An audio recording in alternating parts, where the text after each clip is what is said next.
모든 성도들과 교회들이 주님을 향하여 마음을 열고 심령을 온전히 바쳐드리는 주일 날입니다. 하나님이여, 지구상의 모든 교회에 아버지 주님이 찾으시는 그 성도들 심령마다 주님 찾아주시어서 은혜와 평화와 사랑을 허락하여 주시고 천하 만 백성들, 그 열방의 백성들 다 구원하여 주시는 놀라운 주일 예배가 되게 해주시길 원합니다. 오늘 포유리조트 예배에 주님 저희들 모였습니다. 하나님이여, 두시는 사람이 함께하는 곳에 주님 신령과 진정으로 예배드리는 곳에 주님이 임재하시는 줄 믿사오니 이 자리 임재해 주시어서 영광과 찬양을 온전히 받아 주시옵소서. 하나님이여, 오늘 저희들이 예배드릴 때 저희뿐 아니라 이 포유리조트 모든 임직원들과 또 휴가를 온 모든 방문객들 위해 주님께서 은혜를 내시고 아버지 갈급한 마음을 주시고 영생을 사모하는 마음을 주사 주님 앞에 나아갈 수 있는 뜨거운 마음을 허락하여 주시길 간절히 바랍니다. 하나님의 저희들이 대자연의 아름다운 이 수목들과 저희들 같이 또 이렇게 예배를 드립니다. 아버지, 이 대자연을 축복하시고 하나님이여, 고성의 아름다운 산수와 이제 바다와 경치들이 아버지 주님의 아름다운 성지가 되게 해주시기를 간절히 바랍니다.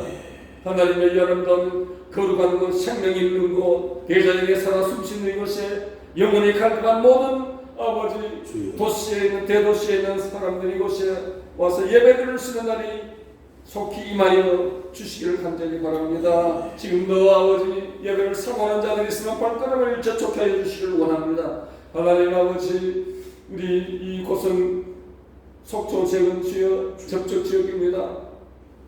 통일을 바라보는 통일의 예물을 이루지 못하고 지금 이 세대들이 지금 아버지 그날을 바라며 지금 살아가고 있습니다. 하나님의 피 흘려 수복한 이 땅을 주님 복주시고 거룩되게 하시고 아버지 하나님, 이곳에 사는 사람들에게 아버지 북한을 사모하며 아버지 북쪽 교회를 다시 회복하는 그 사명을 주시어서 날마다 뜨겁게 기도하며 아버지 통일 전망대에서 그곳을 바라보며 기도의 아버지 탑을 살 수 있는 놀라운 아버지 사명을 허락해 주시고 그 일이 꼭 이루어지기를 주여 간절히 바랍니다. 아버지, 우리의 뜻이 아니지만 또 새로운 대통령이 세워졌습니다. 하나님의 그를 선하게 인도하시고 완악하고 또 우상 숭배하며 무신론을 믿는 자이지만 그러나 주님께 회개하고 다시 돌아올 때 그도 주님 선하게 사용하시고 하나님이여 아버지 바로 세워주실 줄 믿사오니 하나님께서 그도 아버지 바로 잡아주시어서 하나님이여 악을 선으로 바꾸시며 아버지 완악한 자도 회개시키시어 하나님이여 정말 선한 아버지 목자의 막대기로 사용하실 줄 믿사오니 주여 이 나라의 모든 대통령과 그의 위정자들을 주님께서 다스리시고 지도하시고 아버지 정의를 바로 세워주시기를 간절히 바랍니다. 이후에 이 나라의 어려움이 없게 하시고 환난과 고난과 비밀이 없게 하시고 아버지 대한민국의 교회를 통하여 회개함을 통하여 아버지 간절히 주님만을 찾고 주님만을 아버지 사모하는 예배를 드림으로 이 나라가 다시 아버지 올바른 믿음으로 회복되게 해주시기를 간절히 바랍니다. 주님이 다스리는 나라 아버지 주님이 아버지 복음 통일을 이루어서 인적이 눈물로 감격하며 아멘을 외칠 수 있는 아버지 놀라운 축복의 대한민국 백성 되게 해주시기를 간절히 바랍니다. 오늘도 주님을 찬양하며 우리의 심령과 몸을 주님께 올려드립니다. 하나님이 우리의 심령이 아버지 정말 주님 앞에 온전히 산재물로 드려줄 수 있는 기쁨과 감격, 은혜가 충만한 예배가 해주시고 아버지 이 땅이 진동하는 역사가 있게 해주시고 대한민국이 주님의 새로운 아버지 주의 영광을 보는 놀라운 아버지 이적과 기적이 일어나게 해주시기를 간절히 바랍니다. 목사님 말씀을 전하실 때 그 말씀이 아버지 기쁨과 은혜와 하나님 영광의 말씀, 새생명의 말씀 아버지 하나님 완전히 생명을 일으킬 수 있는 아버지 아름다운 믿음의 씨앗의 말씀이 되게 하여 주옵소서. 주님 감사드립니다. 예배 시험을 주님께 다가오며 영광 받으실 만유의 주 우리 주 예수 그리스도의 이름으로 간절히 기도드립니다. 아멘.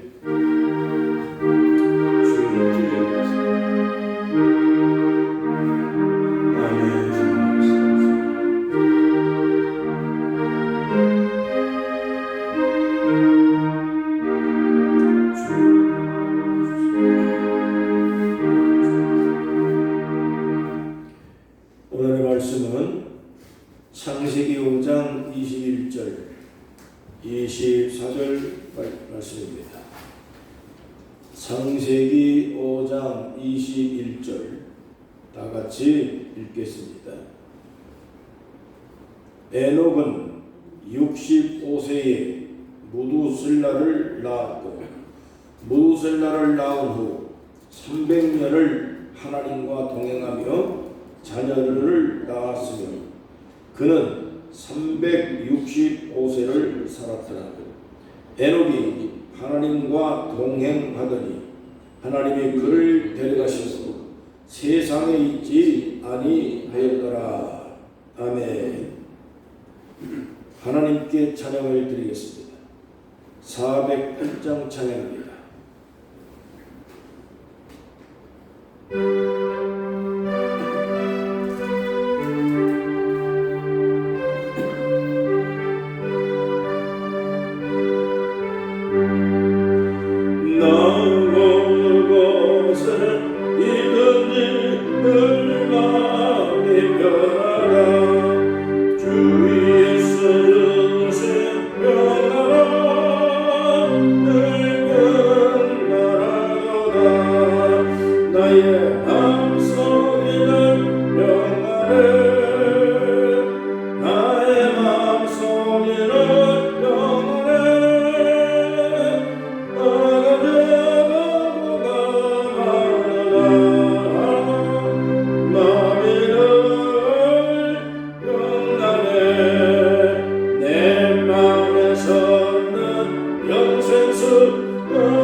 오늘은 주님과의 동행이라는 제목의 말씀을 나누도록 하겠습니다.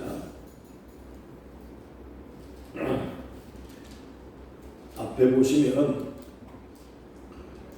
동행이라고 하는 용혜원 님의 시가 있습니다. 여러분 함께 읽어 드리도록 하겠습니다. 앞에 보시면 글이 나와 있는데 한번 보겠습니다. 인생길에 동행하는 사람이 있다는 것은 참으로 행복한 일입니다. 힘들 때 서로 기댈 수 있고 아플 때 곁에 있어 줄 수 있고 어려울 때 힘이 되어 줄 수 있으니 서로 위로가 될 것입니다. 여행을 떠나도 홀로면 고독할 터인데 서로의 눈 맞추어 웃으며 동행한 이 있음이 참으로 기쁜 일입니다.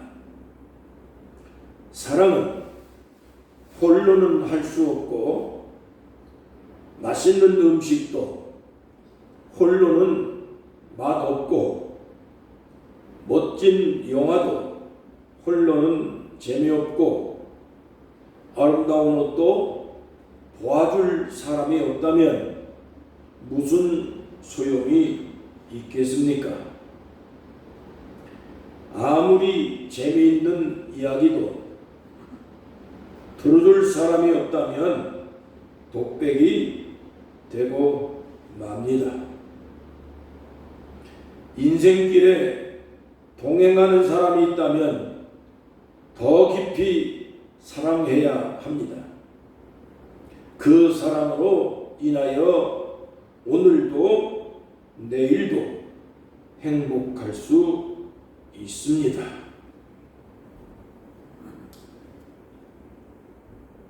오늘 여기에 여행하신 분들이 신앙인들도 있을 것이고 신앙이 없는 분들도 많이 있을 것입니다. 다 여행 오신 분들입니다. 교회에 시간이 맞아서 함께 참석할 수 있는 그 축복을 누리는 것도 일반적인 은혜라기보다는 특별한 하나님의 은총을 받은 사람들만 할 수가 있는 것입니다. 일행들과 함께 예배 시간을 맞출 수 없는 안타까운 사연을 갖고 계신 분들도 있을 것입니다. 그러나 어쨌든 예배한다고 하는 것, 이 자리에 여행 중에서 예배한다는 것, 이거 대단한 축복이고 행복의 동행이 아닐 수가 없는 것입니다. 근데 제가 여행을 여러 군데 다녀보니까 여행을 즐겁게 행복하게 만들기 위해서는 여행의 5가지 원칙이 세워져 있는 것을 보았습니다. 첫째는 계획을 잘 세워야 한다는 것입니다. 어떤 사람들은 무작정 떠나고 보자 라고 하는 그러한 자유주의적인 생각을 가지고 홀로 떠나는 분들도 많이 있습니다. 그러나 그것은 많은 시간 낭비고 또 그리고 계획 없이 이곳저곳을 다니다가 보면 여러 가지 차질이 많이 생길 수 있기 때문에 계획은 철저하게 계획을 세우고 그래서 여행의 그 계획서에 따라서 움직이면 서로 간에 동행자들끼리 불편을 덜 느낄 수가 있게 될 것이며 효율적인 여행이 될 수 있기 때문인 것입니다. 그 다음 2번째, 동행끼리 부딪히지 말라는 겁니다. 나 혼자서 여행을 하는 것은 이것저것 자유롭게 찾아가고 쉬고 할 수가 있지만 나 이외에 동행자가 함께 한다고 하는 것은 내 뜻, 내 계획, 내 생각, 내 입맛에 맞출 수가 없는 것이기 때문에 동행자들끼리 서로의 의견 충돌이나 서로의 뜻에 고집을 피우는 일이 발생하지 않도록 배려를 해야 한다는 것입니다. 3번째, 이기적인 욕심을 보여야 한다는 것이죠. 자기의 고집과 자기의 주관대로 자기의 경험대로만 하려고 하다 보면 여러 사람들끼리 합의가 되지 않아서 의견 충돌이 일어날 수밖에 없기 때문에 자기의 개인적인 그러한 생각과 그런 욕심과 그런 취향들을 잠깐 마음을 내려놓고 함께 뜻을 맞추는 것이 여행의 그 의미를 나눌 수가 있는 것이라고 했습니다. 그 다음 네 번째, 자신을 관리를 잘해야 된다고 하는 것입니다. 여행하다 보면 돌발적인 상황이 발생하기 때문에 건강의 관리, 몸 관리, 이러한 철저한 자기 관리를 잘해서 돌발적 어떤 상황에 대비할 수 있는 그런 체력을 안배해야 한다 하는 것이죠. 그 다음 다섯 번째, 매일 매순간 기도하면서 다녀야 한다는 것이죠. 왜냐하면 어느 순간에 시험거리가 올지 모르고 어느 순간에 상처를 받을 일이 발생할 수 있기 때문에 항상 하나님의 도우심과 은혜 가운데 우리가 여행을 하고 그렇게 다니지 않으면 순간적으로 우리가 시험에 빠질 이유가 있기 때문인 것입니다. 그 다음에 함께 여행하는 사람들에 대해서 특별히 감사하고 여행 코스에 대해서 어쨌든 감격하고 하는 그러한 심정을 가지고 여행을 하지 않으면 우리가 여행에 대해서 시간 낭비, 돈 낭비, 그리고 삶에 대해서 아무런 그런 의미가 없는 비효율적인 이런 그 여행이 될 수밖에 없기 때문에 가능한 대로 일행들과 마주치지 아니하도록 자신을 내려놓아야 한다는 것이고, 철저한 계획을 가지고 계획 속에서 움직이지 아니하면 여행은 효율적이지 못하다. 그래 가는 곳마다 감사해라. 모든 만나는 것마다 감사해라. 만나는 코스마다 일절을 감사하고 감격하고 하는 그러한 심정을 가지고 아이같이 들뜬 마음으로 그렇게 여행을 해야 된다 하는 것을 강조를 하고 있습니다. 감사를 잘하고 감격을 잘하면 의학자들이 통계적으로 보면 엔돌핀보다도 4,000배가 더 높은 다이돌핀이라는 것이 사람의 뇌에서 분비가 되기 때문에 감격하고 감사하고 그렇게 하는 이 액션 자체가 사람을 흥분시키고 사람을 놀랍게 괴로움과 아픔과 그런 상처들을 그걸 다 느끼지 못하고 행복 호르몬, 그 기쁨 호르몬, 즐겁게 만들어주는 다이돌핀이라고 하는 호르몬이 나오게 된다 하는 것입니다. 그렇기 때문에 가는 곳마다 감사하고 만나는 것마다 감격하고 보는 것마다 감격하고 하나님이 만드신 산천초목을 바라보면서 감사하고 감격하는 이러한 심정을 가지고 여행을 즐기면서 하시면 여행이 굉장히 우리의 삶 속에 큰 에너지원이 될 수 있는 것입니다. 데살로니가전서 5장 18절에 말씀합니다. 범사에 감사하라. 이것이 예수 그리스도 안에서 너희를 향하신 하나님의 뜻이라고 말씀을 하고 있습니다. 그렇기 때문에 가는 것마다 늘 감사하면서 여행하는 동행자들에게 감사하고 나하고 오늘 함께 동행을 해줘서 감사하고 어려운 가운데서도 이렇게 배려를 해줘서 감사하고 또 만나는 환경을 감사하고 보는 것마다 감사하고 그래서 행복 호르몬이 우리의 삶을 지배할 수 있도록 감사 많이 하시고 감격을 많이 하시고 그것을 그냥 큰 액션을 취하고 크게 감격하고 하는 것들로 우리들이 좀 즐겁고 행복하게 살아갈 수 있겠다고 생각을 드는 것입니다. 여러분 신앙생활은 하나님과 동행하는 것을 말합니다. 창세기 5장 22절에 보면 에녹이 하나님과 300년을 동행했다고 말씀하고 있습니다. 동행이라고 하는 말은 히브리어로 할라크라고 번역을 하고 있는데 할라크라는 히브리어는 함께 걷다라는 말입니다. 그 앞에다 전치사 에트라고 하는 전치사를 그걸 앞에다가 결합을 시키면 함께 교제한다, 친교한다라고 하는 그러한 뜻으로 번역을 하고 있습니다. 그러니까 다시 말하면 에녹은 하나님과 300년을 동행을 했다고 그랬는데 이게 무슨 뜻이냐면 하나님과 교제했다는 겁니다. 300년 동안 하나님과 교제하고 하나님과 친교하고 하나님과 함께 걷고 하나님과 동행을 했다. 그 뜻이죠.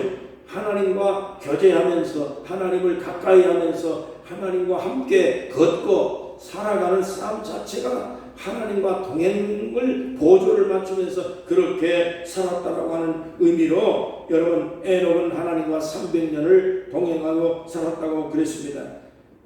여러분 우리가 인간이 어떻게 위대하시고 감히 조물 주신 하나님과 교제하고 하나님과 친교하고 하나님과 여러분 동행하면서 살 수가 있겠습니까? 여러분 감히 우리가 어떻게 하나님과 교제할 수 있습니까?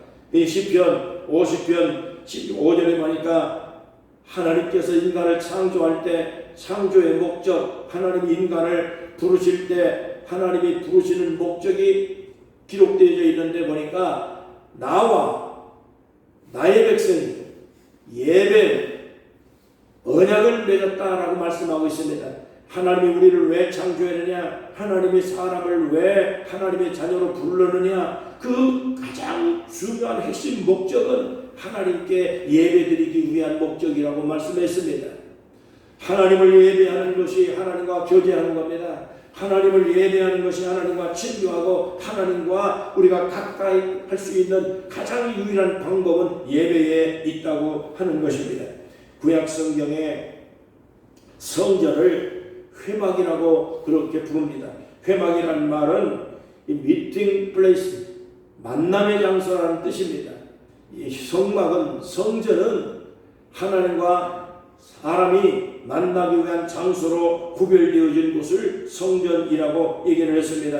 하나님과 만남의 장소, 그래서 백성들이 하나님을 만나기 위해서 절기마다 성전에 모였고 신약에서 매주일 성전에 모였고 사도들이 떡을 떼며 그리고 가르침을 주고 교제하며 그래 오로지 기도에 힘쓰면서 하나님과 교제하고 성도들끼리 성전에 모여서 하나님의 백성들이 친교를 나누었던 것을 알 수가 있는 것입니다.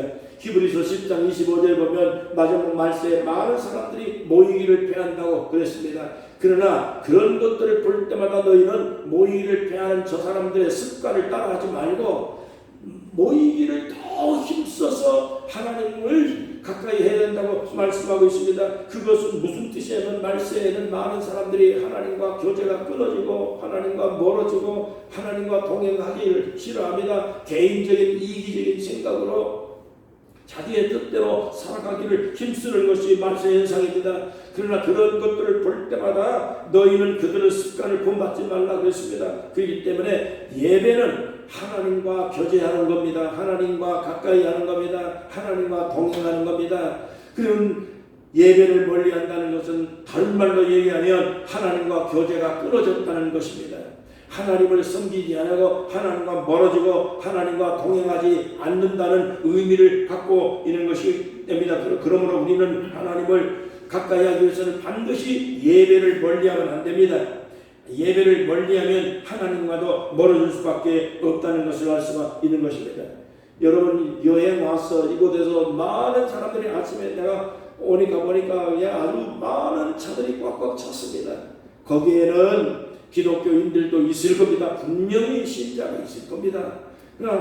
그러나 일행들이 함께 하기 때문에 일행들과 벗어나서 시간을 맞출 수 없는 분들도 있을 것이고 오늘 이 자리에 왔음에도 불구하고 예배당 오지 않는 분들도 있을 거고 그리고 코로나 이후에 집안에서 그냥 홀로 유튜브로 예배하는 사람들도 아마 있을 겁니다. 이건 잘못된 습관을 갖고 이것이 나중에 결국에는 그 습관이 하나의 그 본질처럼 여겨져서 예배를 아예 무시를 해버리고 본교회 예배뿐만 아니라 어느 가든 간에 숙박 와서 예배를 그냥 대수롭지 않게 여겨버리고 많은 이러한 일들이 점점 더 많아지고 점점 더 교회에 찾아오는 분들도 없어지고 또 일반적인 교회에도 신자들이 교회 출석을 꺼려하는 이런 분들이 거듭 많이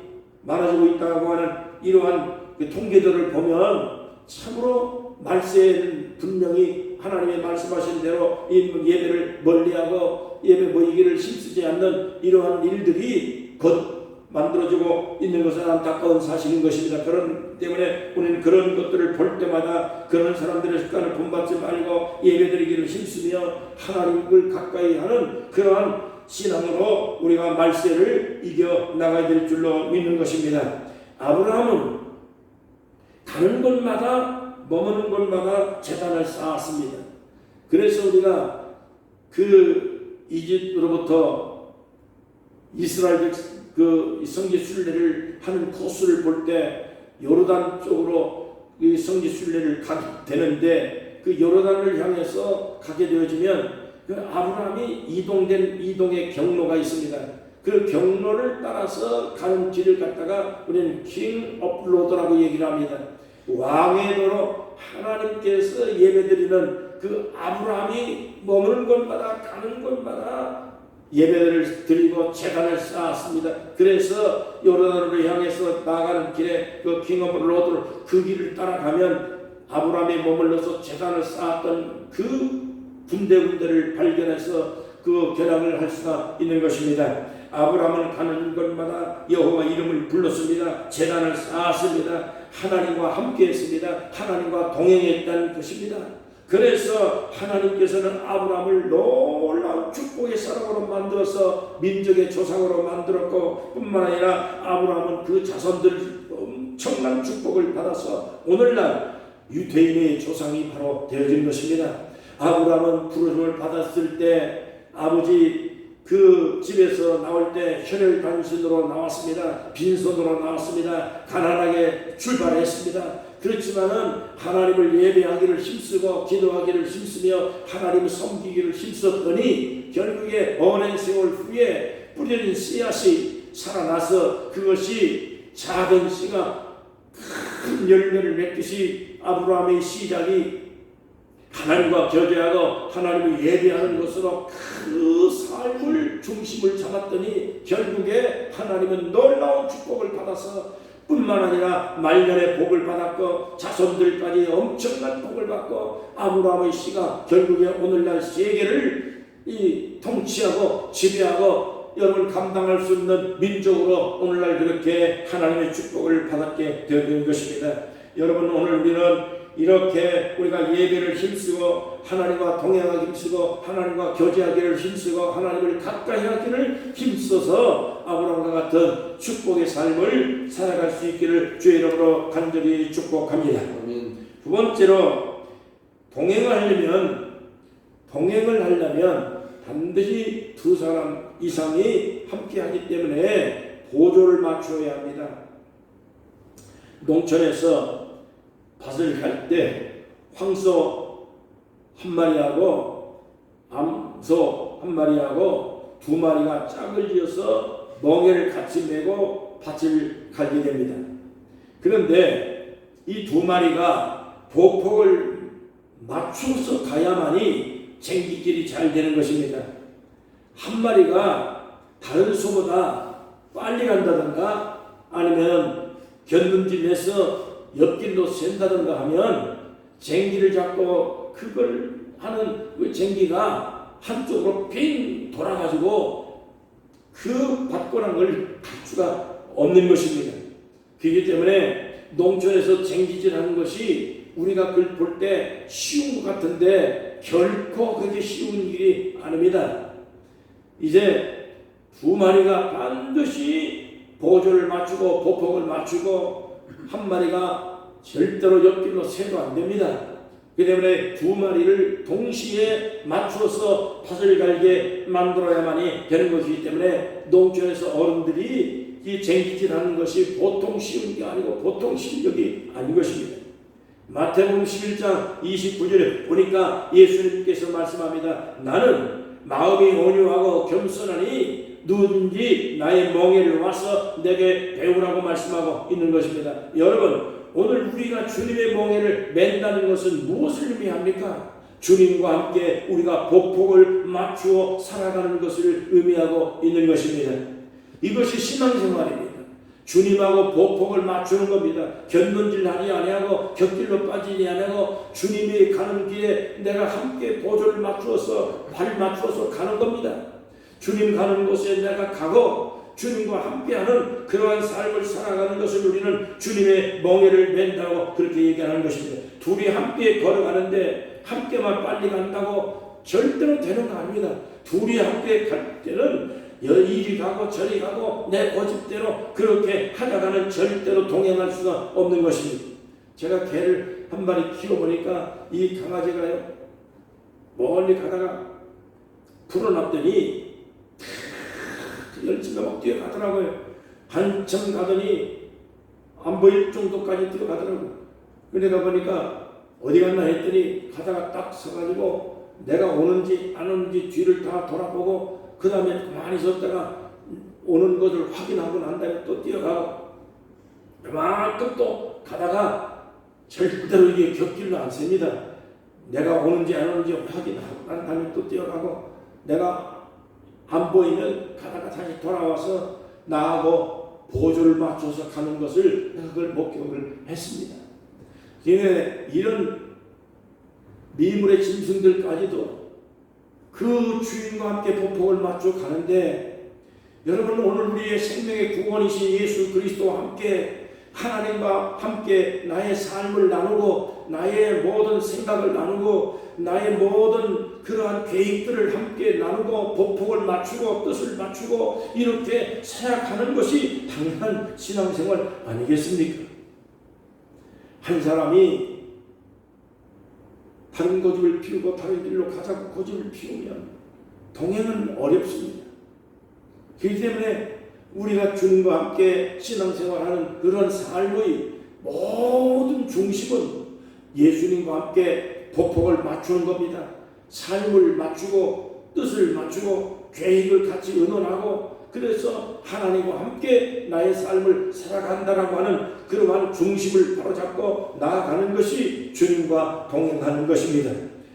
아모스 3장 3절에 보면 두 사람이 뜻을 같이 아니하면 어떻게 동행할 수 있겠느냐고 말씀하고 있습니다. 여러분 그러므로 우리가 살다가 어려운 일을 당하고 아무리 힘든 일이 있다 할지라도 절대 딴 길로 빠져나가지 말기를 바랍니다. 잠언 14장 12절에 보면 어떤 길은 사람이 보기에는 바른 것 같지만은 그러나 필경은 그 길이 사망의 길일 수 있다고 말씀하고 있는 것입니다. 잘못된 길로 나아갈 수가 있는 것입니다.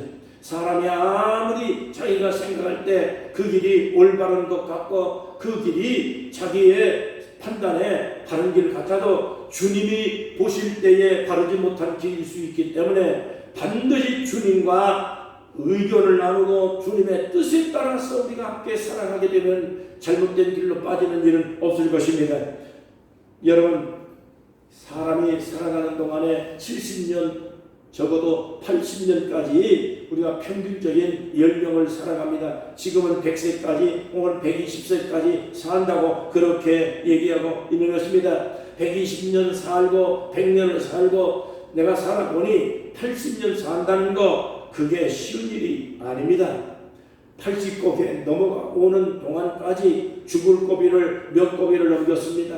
저도 60년대 50년대 여러분 죽을 고비를 넘기고 또 70살이 넘고 80을 바라보면서 좀 살아가고 있지만은 그 고비마다 내 생각으로 내 힘으로 내 모든 그런 이 관리로 내가 오늘까지 살아온 그 절대 아닌 것을 발견을 합니다. 순간순간 때때마다 얘기지 못했던 병을 얻어서 죽을 고비를 넘기고 그리고 어려운 낭패를 당하고 감당할 수 없는 고통을 겪으면서 살아왔습니다. 여기까지 살아가는 게 쉬운 게 아니더라고요. 80년 산다는 거 그건 마음대로 되는 거 아니더라고요. 더군다나 100세 산다는데 100살을 여러분 우리가 마음대로 마음 생각하는 대로 그렇게 살 수 있는 게 아니지 않습니까? 쉬운 게 아니에요. 결코 혼자 갈 수 없는 인생의 길입니다. 혼자서 해결할 수 없는 것이 인생 인생의 삶입니다. 앞으로도 더 많은 삶을 살아가야 될 생각이 있다면 반드시 혼자 할 수 없다고 하는 것을 우리가 깨달아야 됩니다. 하나님과 동행하시기를 바랍니다. 예수님과 동행하시기를 바랍니다. 앞으로 더 많은 세월을 살아가야 되는데 어떻게 혼자 계획하고 혼자 판단하고 혼자 거짓을 피우고 혼자 뜻을 세우고 혼자 마음 편하게만 그렇게 여러분 작정하고 살아갈 수 없습니다. 동행자가 있을 때는 반드시 동행자의 눈치를 살펴야 됩니다. 반드시 부부지간에도 혼자 사는 것이 아니고 부부가 동행이기 때문에 동반자이기 때문에 뜻을 맞춰야 됩니다. 절대로 여행도 혼자뿐만 아니라 두 사람 이상이 가게 되어지면 눈치를 봐야 됩니다. 그래야만이 서로 간에 평안하고 행복하고 즐거움을 반으로 나눌 수 있고 그리고 함께 여행이 가능한 것이지 자기의 주장대로는 절대 여러분 동행할 수가 없다는 것은 분명한 사실인 것입니다. 유다서 1장 16절에 보면 에녹은 사람들이 죄에 빠져 육신의 쾌락을 따라서 살아갈 때 그들에게 물들지 아니하고 하나님을 중심에 모시고 살았다고 분명히 기록되고 있습니다. 항상 예배에 힘썼다 그 얘기죠. 하나님과 동행하려고 힘쓰고 애썼다는 그 얘기입니다. 하나님을 중심에 모시고 살려고 애를 썼다 그 얘기입니다. 주변에 많은 사람들이 다 죄에 빠지고 육체의 쾌락에 빠졌을 때 에녹은 그들에게 물들지 아니했다. 유다서 1장에 분명하게 기록하고 있습니다. 에녹이 그냥 300년을 동행한 거 아닙니다. 주변에 많은 사람들이 죄를 유혹을 할 때 마음속에 인간의 본성이, 인간의 죄성이, 악성이 여러분 사람 속에 내재되지 안 돼 있는 사람이 어디 있습니까? 그럼에도 불구하고 에녹은 그와 같은 많은 외부의 시험거리와 내부의 그러한 죄성과 약성들을 가지고 있었지만 에녹은 그 죄에 빠지지 않는 이유가 뭐냐? 그 죄에 빠지지 않기 위해서 하나님과 멀어지지 않으려고 노력했고 예배드렸고 기도했고 하나님을 중심으로 살아가려고 그렇게 노력을 했기 때문에 300년이라는 그 기간 동안을 죄에 안 빠지고 세상에 물들지 않고 믿음을 지켜낼 수 있었던 것을 알 수가 있는 것입니다. 여러분 오늘 우리도 남은 평생을 예배에 힘쓰고 살아가십시다.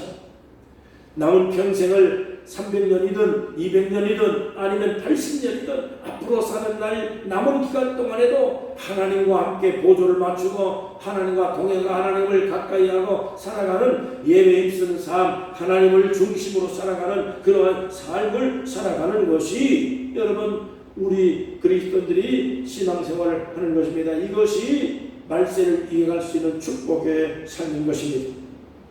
마지막으로 에녹은 말씀해 보니까 믿음으로 하나님을 기쁘시게 하는 자라는 증거를 얻었다고 기록하고 있습니다. 여기에 증거라고 하는 이 말은 이게 뭐냐면은 그 리포트라고 하는 영어를 써놨더라고요. 보니까 이게 무슨 얘기냐면은 증명했다라고 하는 말입니다. 증거라고 하는 말은 증명이라는 말이 있습니다. 에녹이 믿음으로 살아갔다 그 얘기입니다. 하나님께 바른 믿음을 가졌다라고 하는 인정을 받았다라고 하는 뜻입니다. 그런데 어떻게 인정을 받았느냐? 5절 끝 9절에 보니까 하나님을 기쁘시게 하는 자라고 하는 인정을 받았다라고 말했습니다. 갈라디아 1장 16절에 보니까 이제 내가 사람들에게 좋게 하랴 하나님을 좋게 하랴 사람들에게 기쁨을 구하랴 내가 지금까지 사람들에게 기쁨을 구하는 것이었다면 나는 결코 그리스도인이 아니라고 말씀을 했습니다. 사도 바울은 예수님을 믿기 전에 예수님을 만나기 전에 온갖 자기의 고집대로 살던 사람입니다. 교만이 가득한 사람이었습니다. 지식이 가득한 사람이었습니다. 세상에 권력이 많은 사람이었습니다. 그래서 그대로 그 고집대로 그 사람의 계획대로 생각대로 판단대로 그렇게 고집 피우고 살았습니다. 교만한 마음으로 살았습니다. 아나무인으로 살았습니다.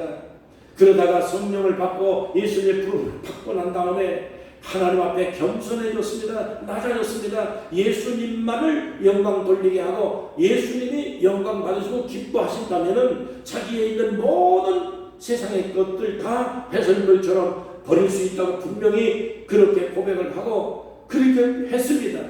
여러분, 바울 사도는 그래서 사람의 기쁨보다, 사람의 인정보다 하나님께 인정을 받고 하나님의 기쁨을 얻고 하나님을 영화롭게 하기 위한 목적으로 그렇게 살았던 사람이 바울 사도입니다. 여러분, 오늘 우리는 하나님을 기쁘게 하려고 하는 목적으로 살아야 될 줄로 믿습니다. 어떠하든지 간에 어떤 상황이든지 간에 예수님 기뻐하면 되는 겁니다.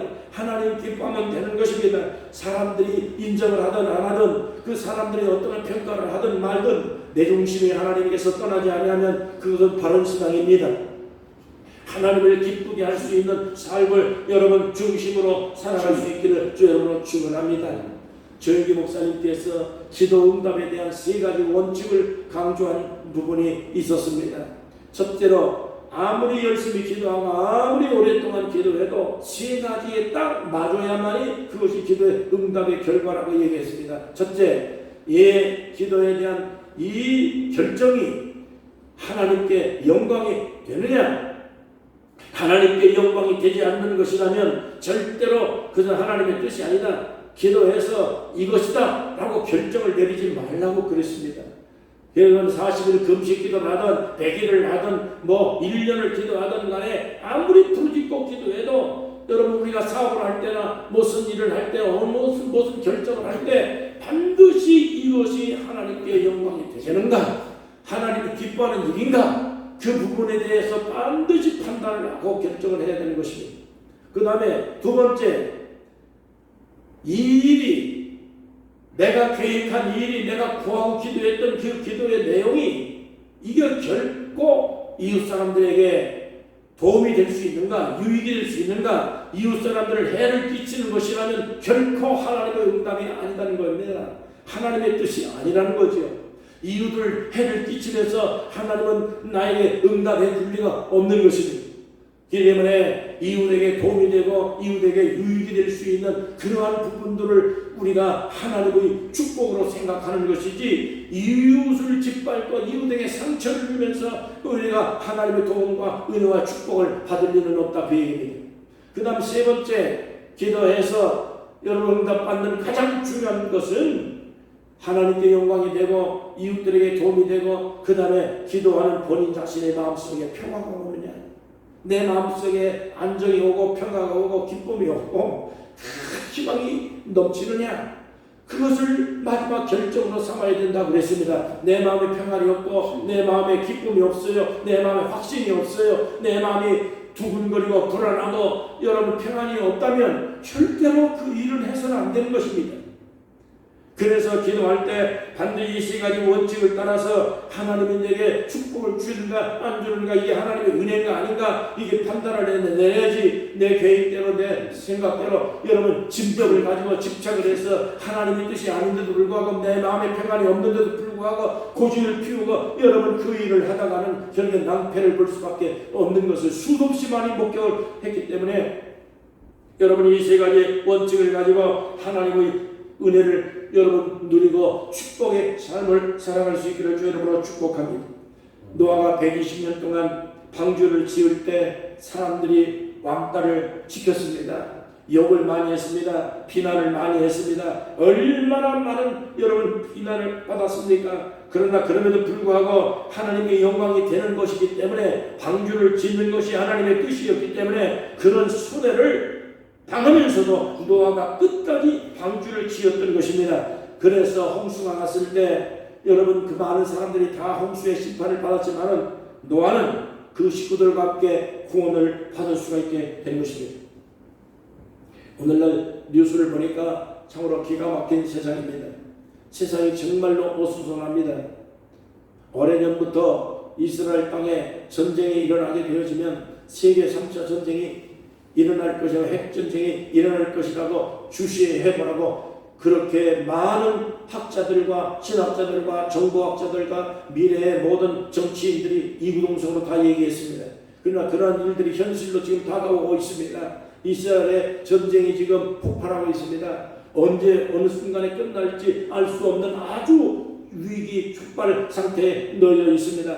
여러분, 우리 아시아에도 한국에도 중국에도 러시아에도 북한에도 여러분 전쟁이 끊임없이 일어납니다. 언제 무슨 일이 어디에서 터질는지 알 수가 없는 위기적인 상태에 지금 놓여져 있는 것입니다. 세계 정치가 지금 혼동 상태에 빠져 있습니다. 대한민국 정치뿐만 아니라 세계가 지금 난리요 혼동입니다. 언제 어떤 일이 벌어질는지 알 수 없는 말세는 틀림이 없는 것입니다. 그렇기 때문에 이 마지막 말세에 모이기를 패하는 어떤 사람들의 습관을 따라서 그러지 말고 예배에 힘쓰라. 그 얘기는 뭐냐? 주님과 동행하기를 힘써라. 주님과 동행이라고 하는 것은 뭐냐? 하나님과 동행하는 것은 바로 예배하는 겁니다. 하나님을 예배하기에 힘쓰고 여러분 하나님과 교제하기 힘쓰고 하나님과 복복을 맞추고 하나님의 뜻에 반대되는 행동을 하지 말고 하나님을 기쁘게 하는데 삶의 목적을 두고 중심을 두고 살아가면서 이 마지막 말세를 이겨낼 수 있는 여러분 되시기를 주의 이름으로 축원합니다. 축원합니다. 하나님과 동행하는 삶을 살아가면서 이 마지막 말세에 반드시 하나님께 인정받는 믿음의 사람이 될 수 있기를 주의 이름으로 축복합니다.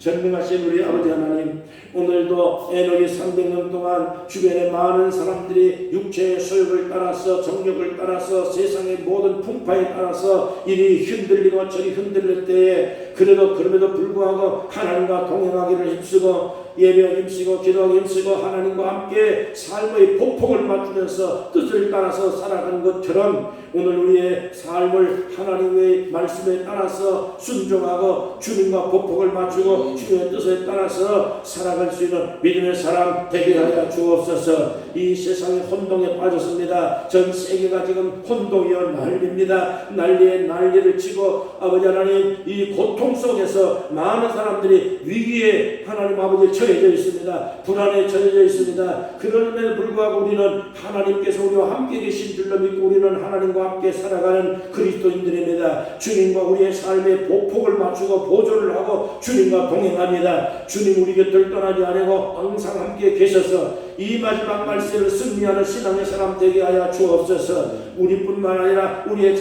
자녀들까지도 주님과 동행하며 주의 말씀을 따라서 살아갈 수 있는 신앙의 사람, 하나님의 사람으로 구별시켜 주시기를 간절히 바랍니다. 세상의 죄악에서 건져 주시옵소서. 아브라함의 자손들을 복준 것처럼 믿음의 자손들, 믿음의 자녀들을 복되게 만들어서 세상을 이겨낼 수 있는 믿음의 사람, 하나님의 사람들로 성별시켜 주시고 복된 인생 살도록 축복하여 주옵소서. 고요리 곁들을 하나님께서 축복하여 주시사 이곳에 숙박하는 많은 사람들 여행 왔습니다. 그러나 여행이 본인들 스스로 온 것이 아니라 하나님과 동행하는 여행이 되게 하시고 주님과 동행하는 여행이 될 수 있게 도와주시옵시며 신앙을 결코 포기하고 버리고 하나님의 신앙을 하나님 아버지여 되스럽지 않게 여기는 그러한 습관을 갖지 말고 예배를 귀중하게 이길 수 있는 숙박객들 이곳에 와서 예배당이 세워졌으니 이곳에 쉼을 얻게 하시고 은혜 받게 하시고 주님과 함께 동행하고 복을 받는 놀라운 은혜가 이 보여드리되 숙박하는 많은 사람들에게 하늘문을 열어서 크게 복을 내려주실 줄로 믿습니다. 축복하실 줄로 믿습니다. 아버지 하나님의 주부의 모든 경영진들에게 한없는 하나님의 위대한